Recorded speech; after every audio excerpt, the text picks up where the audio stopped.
Last year was the first time that the foundation gave the Legacy Award in honor of Dale Scheider, who was one of the original board members. And I don't think there's anyone who could follow that up better than Marjorie, who had the insight to give the first foundation scholarship.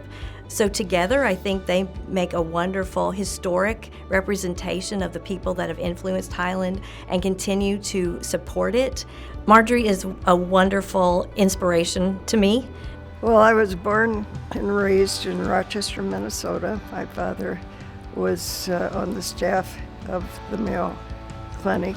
Rochester was full of important people, but that's where I learned that really important people are pretty humble. They are just good people and try to help others.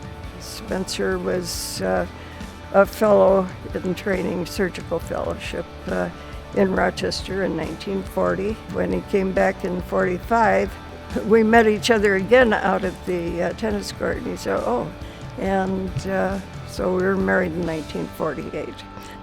Very, very lucky because we had a 54-year romance. It was perfect, and I'm the luckiest person around. We traveled around the country for 2 months on the grand tour to see where we wanted to settle. Spencer was board certified and in surgery, and there were no other board certified surgeons in Freeport, so we kind of broke ground there, and it was a good choice. It's been home ever since, and I love Freeport. It's been a wonderful place to grow old. Spence and I know how lucky we were. We both had good educations, and we were able to provide our children with good educations, but we also knew that there were a lot of people where that was not possible. Well, I think she values education highly. And when she values education that highly, she wants to be involved with an educational institution like Highland, and she wants to contribute, particularly if it can benefit students. Our scholarship is based on the student who has finished their first year at Highland and is returning to Highland for their second year. And it's the top-ranked female student and the top-ranked male student returning for the second year. You don't get good grades, and you don't get recognition by your teachers if you haven't worked hard. And I know she enjoys very much meeting the students that are benefits of that scholarship each year. They do that. Each chapter tries to get those students back to talk to us and give us a little update on what they are doing and what their field is and whether things are working out. I came to find her to be one of the most caring and most charitable people that I've ever met. Marjorie and her husband Spencer not only had the foresight to provide that money for a scholarship, but Marjorie since then has been very dedicated to the foundation. Since 2007, she served on the foundation board. She was on the Gala committee since it started. It was originally the Shindig, and she was on that original committee and continues to serve. And Marjorie is a hard worker when it comes to those. She's moving tables and in there with the best of them. I think she's the sort of person that is happy when she's very active.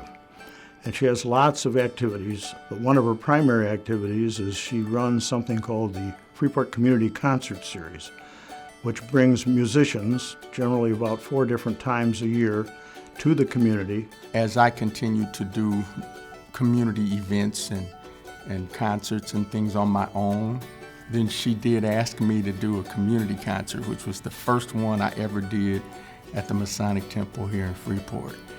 But it was so interesting that she cared about the power of unity and diversity. She cared about healing racism, and she cared about celebrating our differences, and she used music to do it, and that's exactly what we did.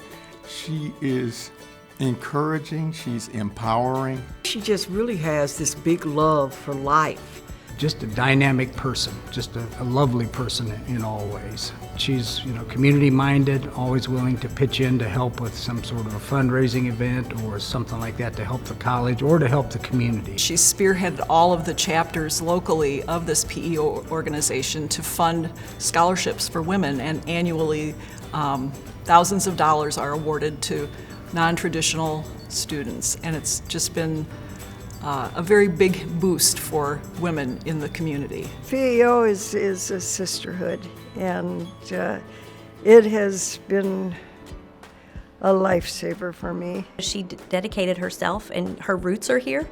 She sees the benefits of some of the things she's done, and that has to bring her joy.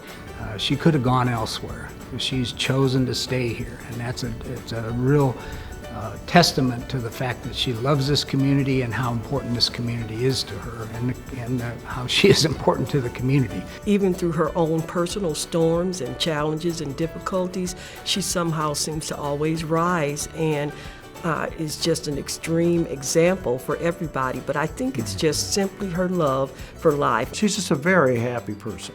She's just very grateful for what she's been able to do in her life and still able to do, and loves to share it. So Every time I'm with her, I leave with a big smile and a warm heart, because she always has something positive to say. She sees something positive in whatever is going on, and she is very wise. The things that she says really inspire me and give me hope that I would touch somebody else's life the way that Marjorie has touched so many.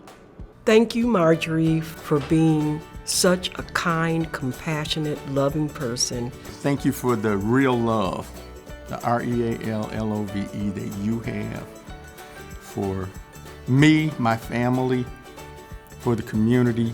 Thank you, Marjorie, for the gift of giving yourself to our community. And without that love and support, it wouldn't feel quite as good as it does. So thank you so much. Thank you for being in our lives.